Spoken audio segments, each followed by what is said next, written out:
Welcome everyone to this webinar from Routledge. Today we are discussing how can we reduce the energy demand of buildings. My name is Neil Boone and I will be moderating the webinar today. I see from the attendees list that you are a global audience, so thank you for taking the time to join us. It is much appreciated. This webinar will be recorded and will be made available to you over the coming days. Mainly, this is an excellent opportunity to hear from 3 leading authors in this important field. In terms of running order, we will have short presentations from our 3 panelists. Dr. Jane Powell, Senior Lecturer in the School of Environmental Sciences at the University of East Anglia. Ray Galvin, who works with the Engineering and Architecture departments at the University of Cambridge, UK, and the Business and Economics faculty at RWTH Aachen University, Germany. And Sumita Sinha, who is an architect, author, and academic in the field of sustainable design. Her design practice, EcoLogic, has carried out a diverse portfolio of projects in the UK, France, Spain, Netherlands, Palestine, Venezuela, Serbia, and India. Together, they will cover the following topics today: the link between built environment, energy, and climate change, how the built environment and sustainability sectors are addressing this increasingly important issue, and what the long-term solutions might be. We will then make time for some questions from you. And finally, I will ask the panelists to give their concluding thoughts. Audience questions can be typed and sent from the questions box in the control panel on the right-hand side of your screen. We will put as many of these to the panelists as time allows, but please do bear in mind we may not be able to answer all of your questions today. If your question is addressed to a specific panelist, please include that when you submit your question. Our panelists have kindly made their slides freely available to all attendees, and these can be downloaded during the webinar today from the control panel. I'm now going to hand over to Dr. Jane Powell for our first presentation. Great. Well, welcome everybody. I'm going to start off by talking about the energy demand from the built environment. As you can see from this slide, there's a large proportion of the energy demand comes from buildings in the residential sector, but also in services, which includes things like the health sector, education and retail. And so altogether, you can see that globally buildings account for energy demand of just over a third. In addition to this, a proportion of the industrial energy demand also relates to heating and lighting in buildings. And if we look at the EU, we can see that it increases there to 40%, including residential and services. And so the energy demand associated with buildings has been regarded as quite relatively straightforward to try and reduce, because if we're going to meet our climate change targets, it's important that we reduce the energy demand from buildings considerably, to the extent perhaps that buildings are going to be zero carbon, to allow for increases in sectors such as transport, which are much more difficult to control. So it's been considered that reducing energy in buildings is relatively straightforward. It's been really seen as a technical problem. But despite decades of policies, we've absolutely failed to reduce energy demand from buildings to any significant extent. In recent years, in the residential sector, energy demand has remained fairly constant, where it continues to creep up in the service sector. Now, the heat loss of the heat loss in buildings, so the energy efficiency of the thermal envelope of buildings, has been improving in new houses. And you can see from this slide here how the heat loss has declined over time. And in addition to that, there's been a widespread adoption in Western countries of energy efficient boilers. So this has contributed to this considerably. In fact, in the EU, a recently constructed house would use 40% less energy than in 1990. However, these improvements have been partially offset by many other factors, particularly demographic changes. So we've seen in some countries, such as the UK, increases in population. So although the consumption per household has declined, there's far more households. This is mainly due to our aging society. And so the size of the households is becoming smaller, using more energy on a per capita basis. Homes have also become larger and much warmer, and we have far more appliances. So many of these factors have offset or partially offset the changes made in the improvements in the thermal envelope.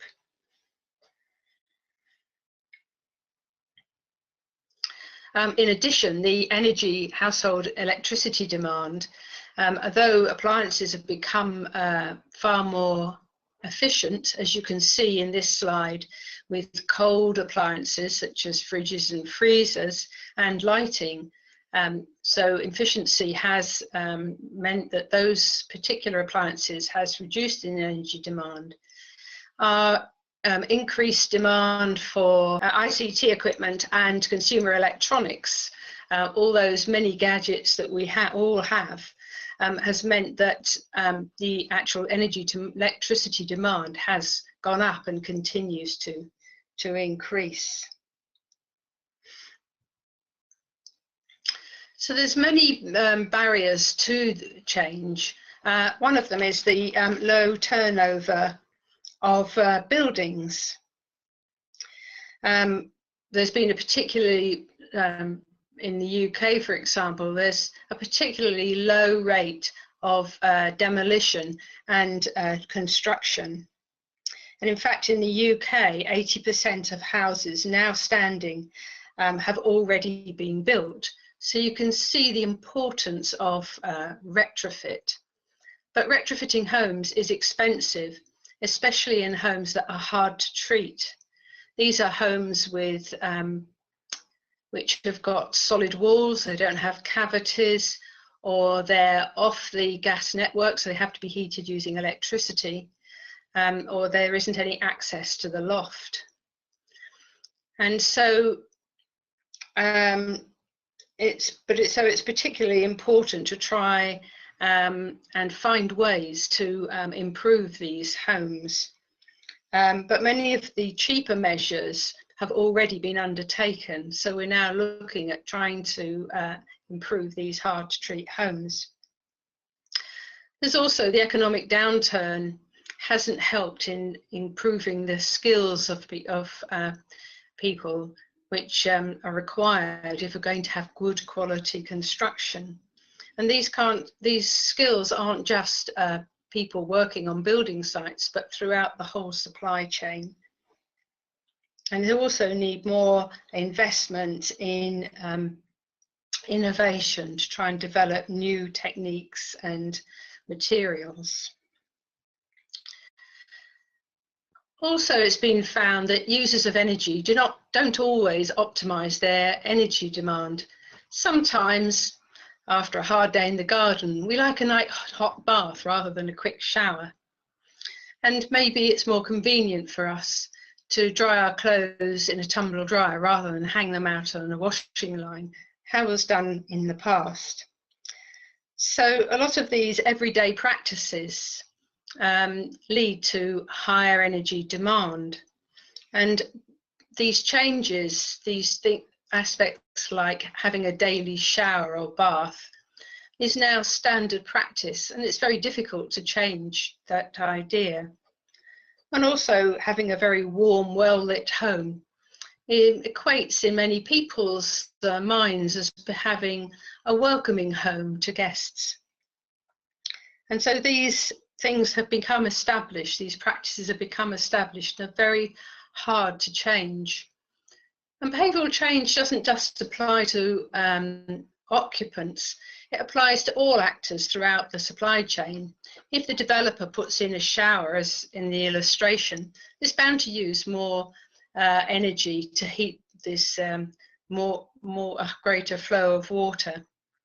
And if we heat our homes, it's become normal that we perhaps would have wear t-shirts even in the winter, so our homes would need to be warmer. And so we need to, people throughout the supply chain need to be more focused on how energy will be used in a house. It doesn't just relate to occupants, although obviously occupants are also very, very important. There's also aspects like split incentives. This is where the costs and benefits of investing in improving a house, improving the insulation, accrues to different people. So a landlord would have to bear the cost of improving the insulation of a home, but it's the tenant who would benefit by having cheaper bills. So this puts up a lot of difficulties. And there's also the rebound effect, which is a very interesting aspect that Ray's now going to talk to us more about. Thank you very much, Jane. That was great. Okay, so I'll now hand over to Dr. Ray Galvin, who will talk about the rebound effect. Ray, hopefully we should be able to see you on your screen very shortly. So we can see you now, Ray. Great, and can you see my screen? Yes, we can. Thank you. Okay, good. Right, well, the rebound effect. The rebound effect came to our attention at the end of the 1970s after the oil crisis. During that period, governments mandated increases in energy efficiency. People had to do it. And so people like Daniel Kazum and Leonard Brooks studied the effects of those energy efficiency increases. And they found that consistently the actual reductions in energy consumption were less than the expected reductions. So in this diagram, for example, imagine that before an energy efficiency upgrade, you're consuming this amount of energy to do a certain thing, maybe heat a house or drive a car a certain distance. Supposing you then increase the energy efficiency by 100%, you double the energy efficiency, you would expect to halve the energy consumption in a purely engineering calculation. But what actually happened was that in many cases, you didn't halve it, you reduced it by a certain amount, but not the complete amount. So here's your expected saving, half, and your actual saving is mainly, perhaps only about a third or 25%. So there was this lost saving here that never happened. And the rebound effect is very roughly defined as the lost saving, the saving you didn't get, divided by the expected saving. So how it happens in home heating, this is a kind of schematic of a typical case. Just imagine that along here, this scale here is the calculated energy consumption. The energy consumption that a particular building should need to be heated to a comfortable temperature all year round. And on this scale here, we have the energy consumption that it actually is using in real life. So before an upgrade, before a thermal retrofit, you may have a house like this, which is meant to be consuming this much, but it's only consuming that much. After the upgrade, it ends up, it's meant to be consuming this much here, quite a small amount, but it's actually consuming more than is expected. So instead of coming down on a line somehow like this, it's come down in a line like that. And so you've ended up actually, although you have reduced the energy consumption, you haven't reduced it to the amount that you wanted to reduce it to. And what's more, you've also lost out here, which I'll talk about in a moment, because already the energy consumption was really much more than it was calculated to be. Now, I don't want to scare anybody with an equation, but the rebound effect basically is worked out on the basis of these differences here. Here's an example from real life, a project that I've been involved in, that I was involved in southern Germany. We had 3 identical apartment blocks, each with 30 apartments, 1, 2, and 3. before they were retrofitted, they were calculated to need to consume 320 kilowatt hours per square meter per year in order to be warm. They were actually consuming only 171 kilowatt hours per square meter per year, presumably because that amount there was just too expensive. Now, after the retrofit, building 1 was retrofitted to a modest standard, about the German minimum standard, which was 50 kilowatt hours per square meter per year. And after the first year, we found that people were actually consuming 51. So we did quite well there. People pretty much consumed what the building was supposed to consume. The second building was retrofitted to a higher standard. It was only meant to consume 37 kilowatt hours per square meter per year, but we found it was actually consuming 58. So we tried very hard with this building to get the consumption down by having much more high quality technology, but in fact it didn't work. We got a kind of a backfire effect. And the last building, we tried even harder, better insulation, better technology. We thought we were going to get 23.6 kilowatt hours per square meter per year. The actual consumption in the first year was 88. Those numbers have come down a bit over the last few years with intensive training of the people living there, but that's what it was like. So we ended up with rebound effects according to that equation I showed you before. About 35% for the first one, because the rebound effect is calculated on the basis of how this lot here changes to that lot there. 50% for the second one and 75% for the third one. And that basically means that 75% of the energy efficiency upgrade was used in some way to increase comfort. So only 25% of it was used in the end to reduce energy consumption. So why this gap here between performance and what's calculated? There are a number of reasons. One is just comfort taking.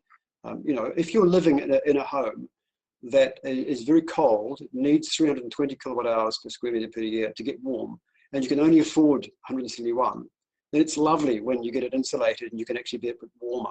So this comfort taking, people increase their comfort. There are also a lot of construction failures with retrofits, situations where the insulation has gaps in it, especially in cavity wall, situations where the heating system isn't yet adjusted right, or the heating system is really the wrong size and configuration for the building. And gaps, for example, that let the air in where it shouldn't. But there are a lot of human technology mismatches. One of my colleagues looks at this intensively, that in some of these new buildings here, the heating controls are so complicated that you need to be a pretty good engineer to understand how to use them. In fact, even some engineers that I've interviewed who live in such apartments are not able to use these things. It's far too complicated. So you get these mismatches. And then you get the issue of the Prebound effect, which I'll show you now.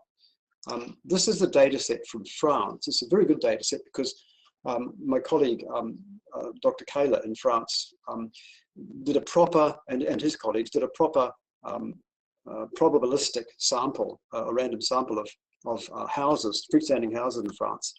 And they found of these houses, over 700 of them, some 700 of them, that the expected consumption here is plotted along this line, and the actual consumption here, many houses, although their expected consumption was, say, way over here of 800, that is, the house was so old and leaky that it needed 800 kilowatt hours per square meter per year to get warm. The people could only afford, or they only did consume less than 200, and so on. So you've got the scattering. And this line here is a line of best fit through that. So it shows basically that, whereas this line here, the red line, is what people would consume if their expected consumption was the same as their actual consumption, if they actually consumed what the house was designed to consume. So what you find is that with very old houses, there's a big gap here, which we call the Prebound effect, which is the amount that people do not consume. They consume below what they quote, should, unquote, consume to get warm.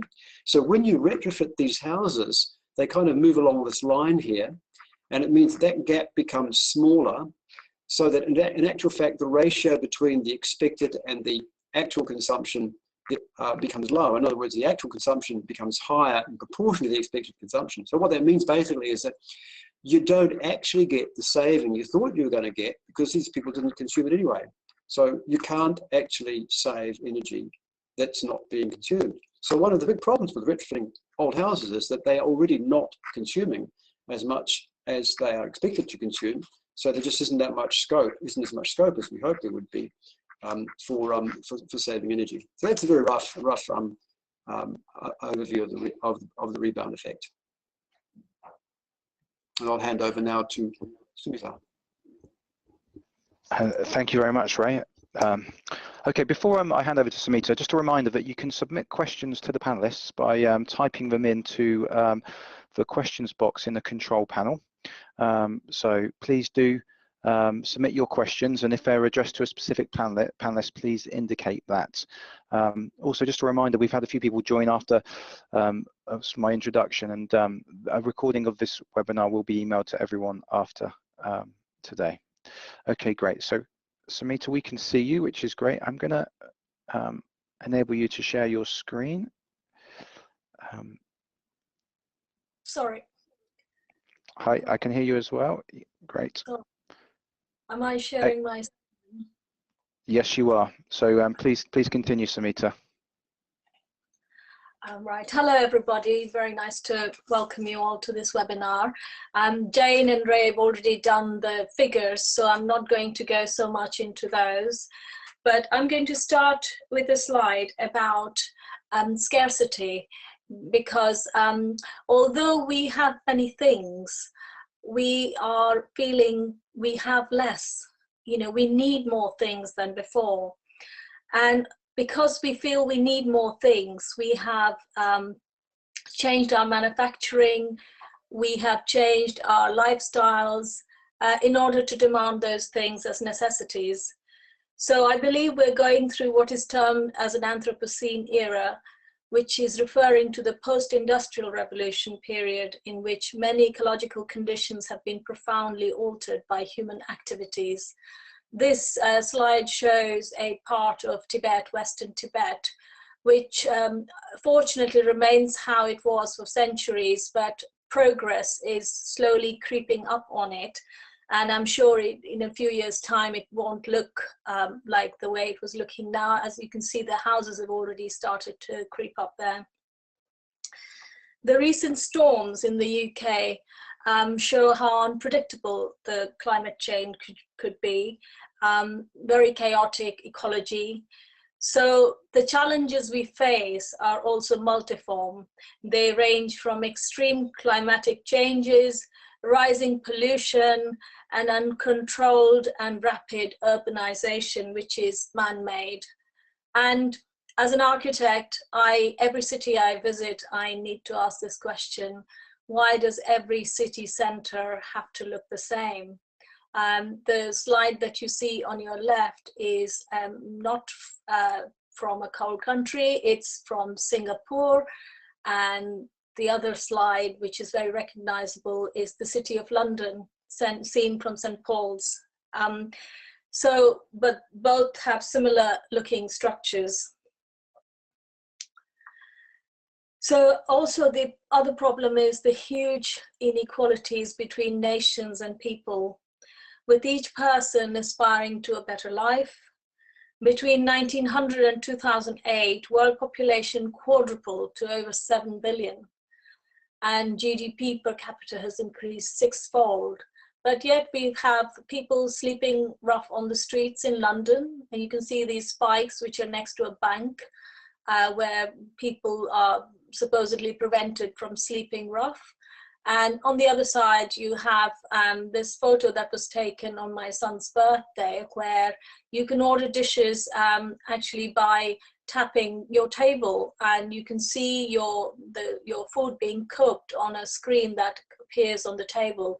So we have these two very contradictory happenings. We have a huge demand in technology. We can do amazing things, but we also have people who are needing more and more things because they are being deprived of those.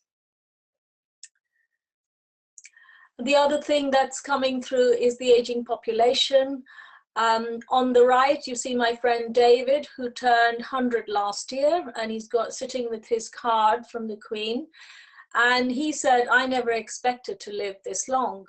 And on the left, we see these twins who are on their scooters. They go around where I live, and they're in their 70s, and they expect to live like this for a long time, which is good news for all of us. But how good is our life? That is what we want to know. So as we float along the universe on our blue planet, we know that for the foreseeable future, this planet is going to be our home. And so how do we take care of this home? These are some of the questions that I've been thinking about in relation to the webinar. So you can read these, but they all ask us these fundamental philosophical questions about scarcity. You know, how can scarcity, for example, be eliminated without resorting to austerity as a model, which given the recent budget and the outcry over certain cuts, we think, well, can we actually do it? What can different governments do to take action on climate change? Because there are huge disparities of global wealth, resources, and health between nations, as we saw in last year's Paris talks. And should ecological and ethical concerns be leading our development, and particularly design? Because what has happened is modern design, or modernist design, has spread a notion of progress and aesthetics that are not consistent with saving energy. So I'd like you to hold this slide in your mind, and we can come back to it later if you like. Also, I'd like to say that the phenomena of climatic change, the loss of what is called stationarity, makes design a particularly difficult challenge. As Jane and Ray have mentioned, that buildings use about 40% of global energy, 25% of global water, 40% of global resources, and they emit approximately 1/3 of greenhouse gas emissions. So what are the design solutions? Considering their impact, should built environment professionals be responsible for carbon emissions of their building? Now, this is a very tricky area because architects say that we are designing what has been asked of us. And who is responsible? Are the clients responsible? This is ironic because buildings can offer the greatest potential for a significant greenhouse gas reduction at least cost when it's being built. Retrofit is another possibility, and I'll come to it in a minute. But if you look at these two slides, one on the left is an office building that has been fitted with solar panels. I can see it from where I'm sitting. And these solar panels have been functioning very well. On the other hand, you have passive systems, such as this one in my son's school, which is using a particular form of sculptural shading to reduce heat loss and heat gain into the building. But we can ask this question, why was the building designed in the first place to need this kind of shading? Was it really necessary? Because you have this shading, which is now an extra bit of cost. It was designed by an artist, so it is an extra bit of cost, again, bit of recycling if it ever were to be taken down. And then we come to retrofit, and these are both successful projects. There are problems with retrofit which are to do with design. A lot of London, for example, also has conservation areas where retrofit is particularly difficult. The slide that you see on the left is a housing project which is designed by a French architect. It's been very successful. It uses recycled insulation, and the one on the other side on the right is a house which is actually in the conservation area, and it's been retrofitted very successfully, and it's working very well. So both are possible if architects do take that care. I have to say the slide on the right was the architect's own home, so they had the freedom to do what they wanted. So in terms of design, who are we taking our orders from? And so, but individual buildings on their own, they can't do anything very much. So we need to look at our whole urban system. So we need to look at our cities. single buildings that use non-traditional and diverse system of power and construction in conjunction with a network of other buildings can work very well, but just one building will not offset much. Adverse climatic changes will also need both large and small scale thinking. And the other thing is that because we are, for example, short of housing, people are building everywhere. We have been warned about flooding, but some 4 million residential properties in England currently sit on floodplains. And large-scale building in such areas is continuing. We have seen the effect in other countries, such those which were affected by tsunami, those that were affected by earthquakes and avalanche, where buildings and houses were particularly sited in areas where they shouldn't have been, leading to very tragic consequences. Flood mitigation will need to do more than having amphibious houses. They will need to involve thinking about strategic land use, carbon capture, town planning. They will need to involve a whole variety of individuals and professionals to think about land use planning together, not separately. And the other thing that Jane and Ray have talked about, which is about behavior. Behavior that has been built up over many, many generations will also take long to change. For example, I remember going to see a huge pile, a little hill of bottles that had been thrown by Victorians because they had no idea what to do with glass bottles. And they had just piled it up in their garden because that's what they thought they could do. They didn't know about recycling. But since that time, we know about recycling. We are recycling much more. But then why are we using so much more in the first place? So recycling isn't the answer. It's perhaps a reduction in what we use is a very controversial, but probably a more effective way of reducing our waste. And according to Fridtjof Capra, there are systemic problems which are part of the climate change and what we are being seen now. They're all interconnected and interdependent. So you can't solve these issues separately. You have to consider them together, just how discussed about town planning and architecture. And Capra has called for an extremely broad view and see our individual situation in the context of overall cultural revolution. He uses the word revolution, which is interesting. Capra also encourages us to see these existential threats as opening up debate, but also as opportunities. Seen as a small speck in the vast universe, our planetary problems might seem very small, but seeing that we have nowhere else to go, we should really get on with improving where we live. I'm sort of referring to David Bowie's ill-fated Major Tom. We might as well say, planet Earth is blue and there's nothing I can do. Thank you. Thank you very much, Sumita.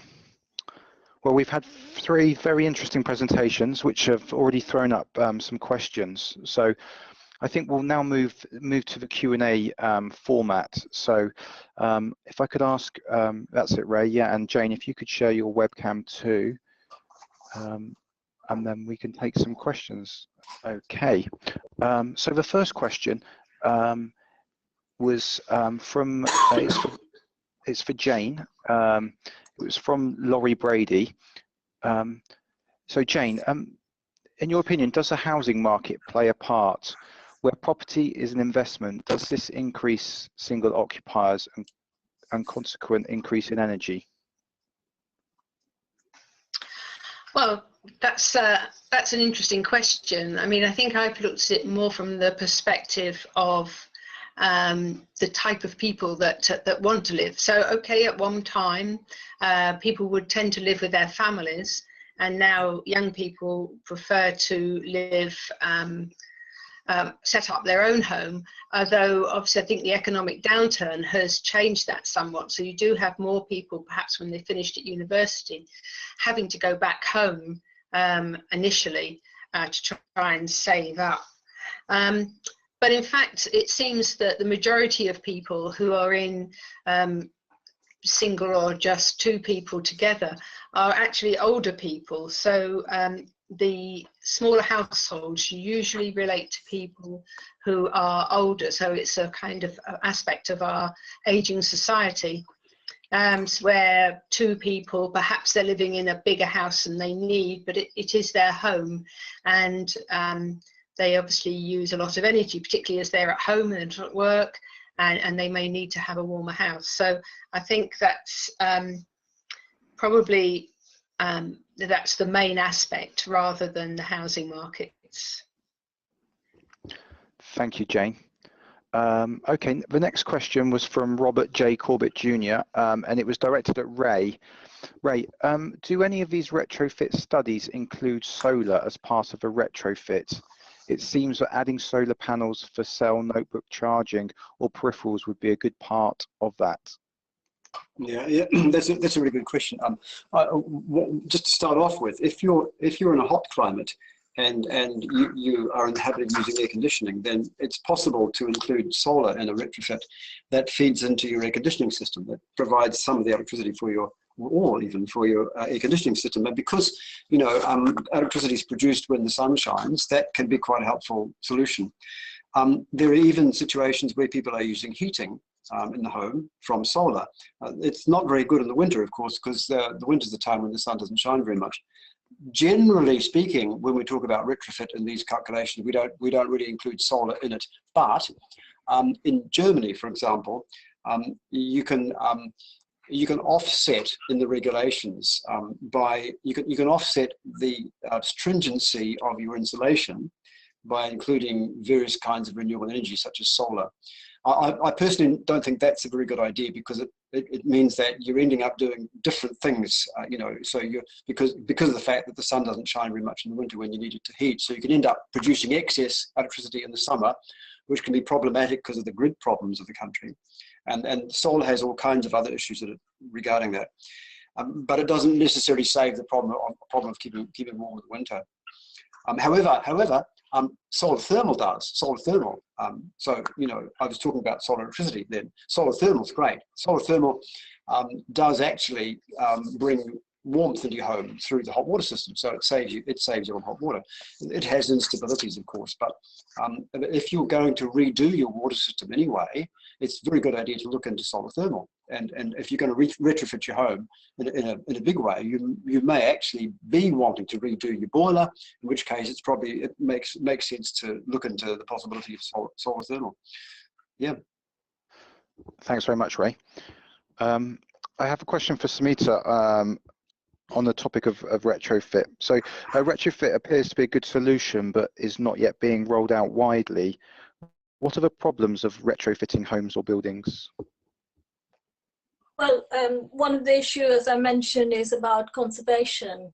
And a lot of our buildings, particularly in London, are in conservation areas. So there are things we can do and can't do. So that obviously reduces how much we can retrofit.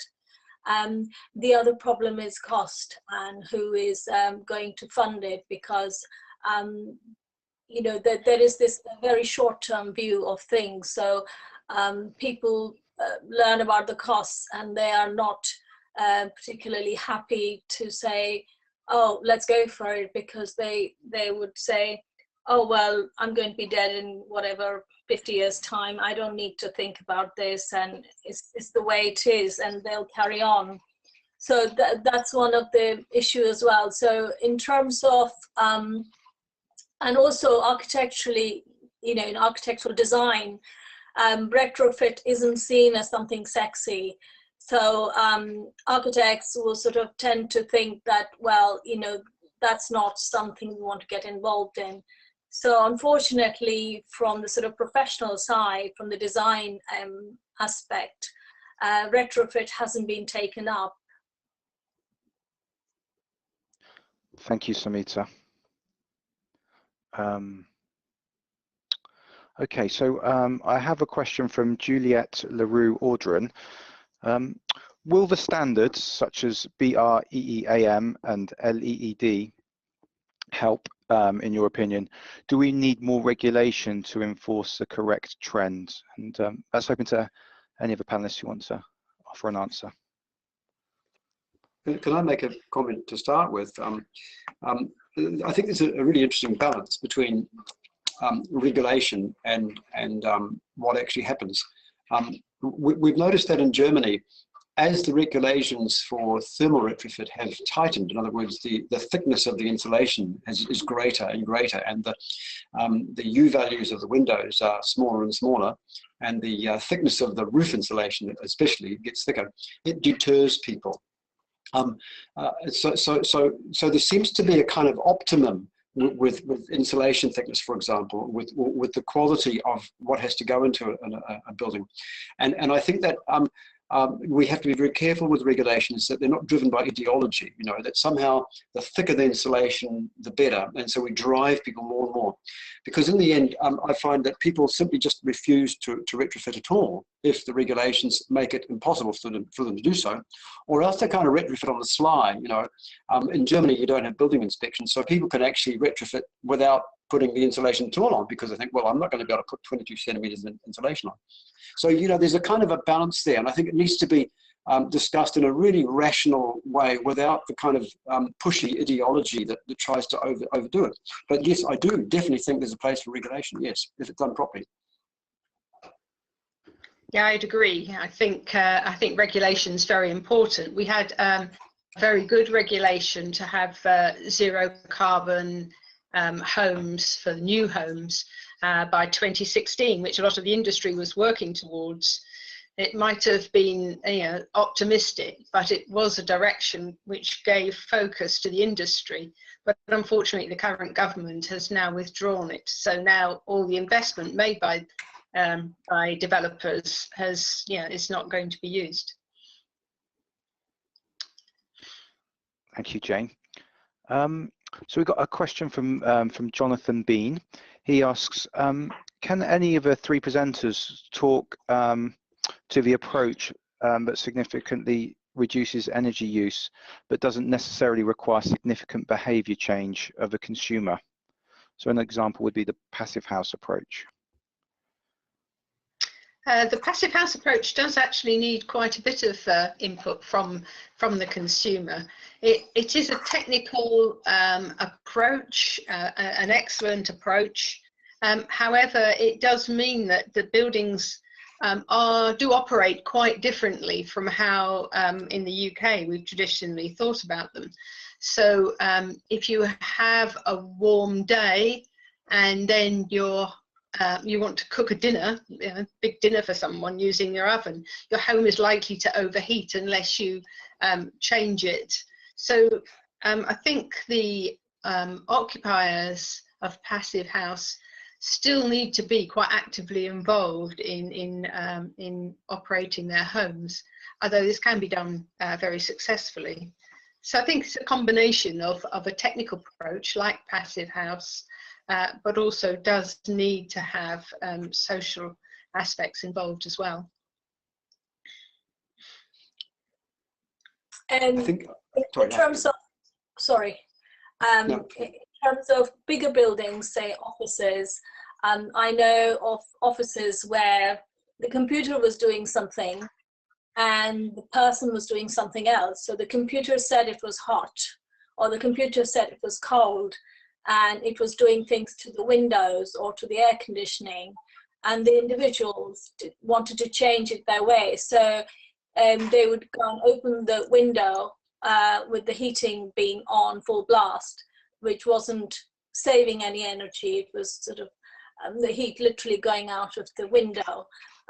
So in terms of occupants,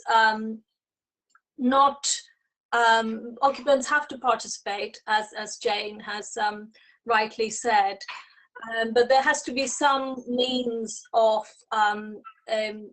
allowing the building also, or the building system, to play a part. For example, this is a very common thing, you enter a toilet and the light comes on, and when you leave the toilet, the light goes off. If you ask people to switch the light on and off, they probably might not. But you know, they would do that. The building does it for them. The building system does it for them. So there are certain aspects like that which probably could help. But there are other aspects which wouldn't do it. So we need to ask ourselves, which are the aspects that could be safely controlled by people, by occupants, and which are the aspects that could be controlled by the building. I just on that, I want to add something. I think I agree with those comments, and I think that there's quite a lot of scope actually yet for exploring how much we can change the heating technology in terms of its interface with the people, so that it actually suits what the people are like. For example, we have a retrofitted house in Cambridge. It's very warm, but we have lodgers living in it as well as ourselves.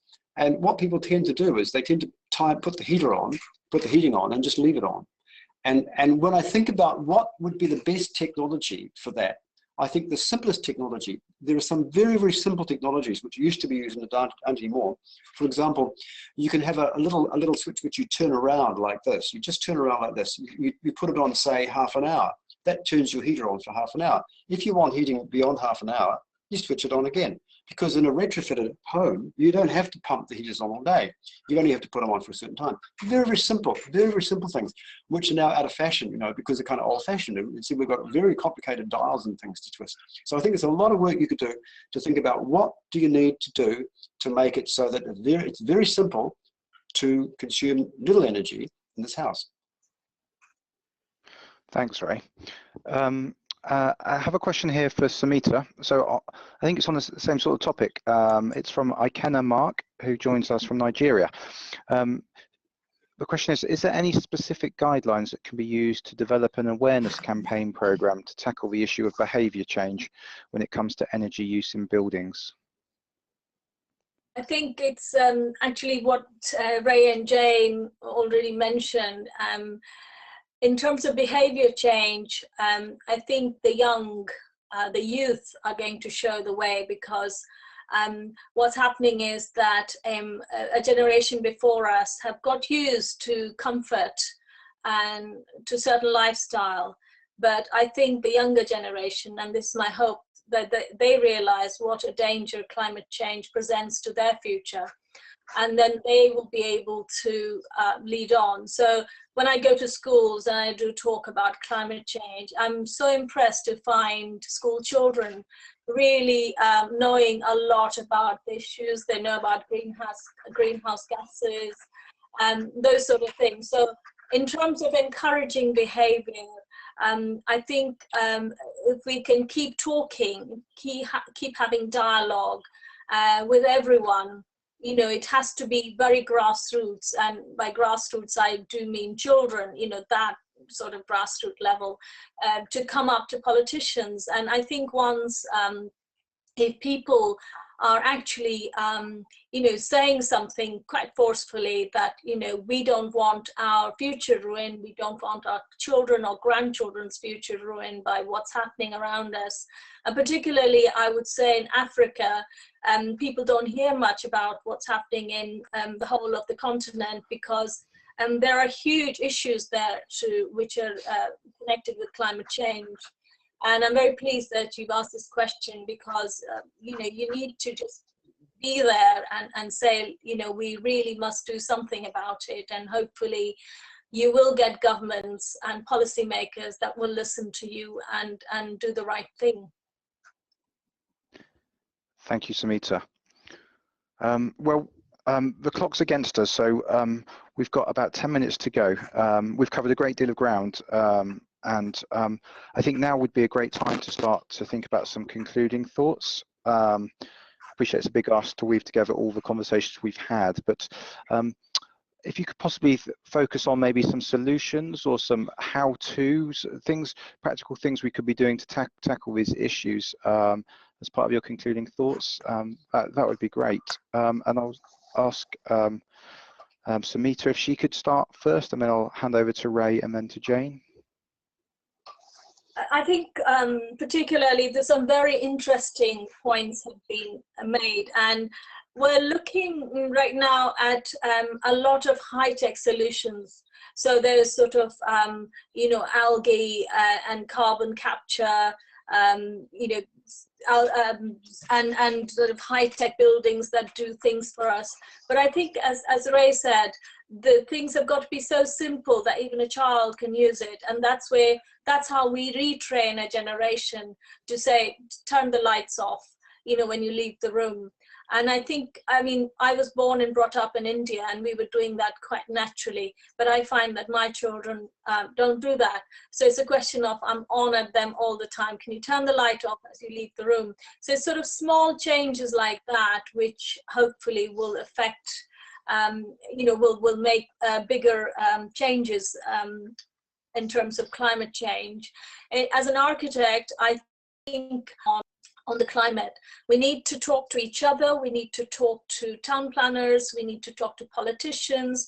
We just, again, need to have an intensive dialogue with all these people in order to come up with cohesive and integrated solution. It's not like, you know, there's one iconic building that has solar panels all over it and that's the end of it. But we need to have an entire city that's sort of functioning like that, perhaps the entire country, and so on. Thank you, Sumita. Ray?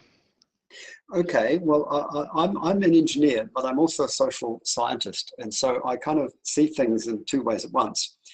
And what impresses me is I think that we need to get ahead of the game. And I'll just give you an example. One of the things that happens is that technologies come into society and they change the way society functions, and they lead to all kinds of consequences. For example, now that we're retrofitting homes or producing energy efficient homes, it's cheap to heat every room in the house. It doesn't cost much.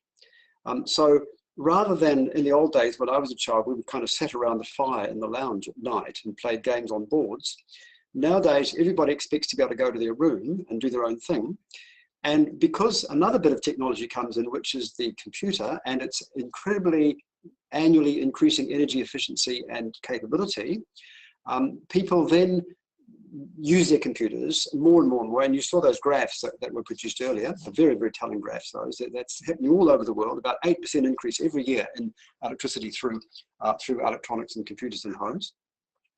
And so that exacerbates the problem, you see. So you're getting this situation where I think we need to kind of referee a little bit the technologies that are coming in and look at them and think, well, what are the consequences of these? It may even be an energy-saving technology, but it might have long-term consequences that change the way we live, change our practices, change our social structure, so we end up changing our behavior and consuming more, you know. So I think, you know, although we need to solve the problem also on a small level of very simple solutions and so on, we also need to look at the great big picture and become very active in helping policymakers to get better directions in the way technology is changing things in society. Thank you, Ray. And if we could finish with Jane's thoughts. Yes, I think we've seen the enormity of this challenge, and also there is a range of technologies to try and reduce our energy demand and also to decarbonise our energy supply. But I don't think it's going to happen in the timescale that we need it to happen to meet the climate change targets. And so what we need really is an interdisciplinary approach. As Ray put it, you know, it's not just his engineering background that he's used, but also using the social sciences as well. So we need to see more integration between actors. The construction industry is very varied, and right across the whole supply chain, there's really a lack of integration. And so it needs this interdisciplinary approach so that how technologies are designed, the houses, as Sumita said, but also the things that we put in those houses, especially those that use energy, how they're designed, how they're selected by the people that build the houses, by the people that live in the houses, and how we use them in the houses all needs to be taken into consideration. So it's not really enough just to look at the technologies. There's lots of great technologies, but I think if we're going to speed this process up, we need to have a much more interdisciplinary approach. Thank you, Jane. Well, it remains for me to say thank you to our three panelists for their excellent presentations and also for the insightful and lively debate. I'd also like to thank all the attendees for your questions and for supporting us today. I'm sorry we couldn't pose all of these to the panelists, but thank you very much for submitting your questions, and hopefully those we have answered have been interesting and useful to you. I really hope everyone has found this an interesting and stimulating discussion. I would encourage you to go online to routledge.com/built environment, where you'll find further details about the books our panelists have written on this topic, as well as many more related books. So yeah, it just leaves me to say thank you very much for attending today, and I look forward to seeing you all again online soon.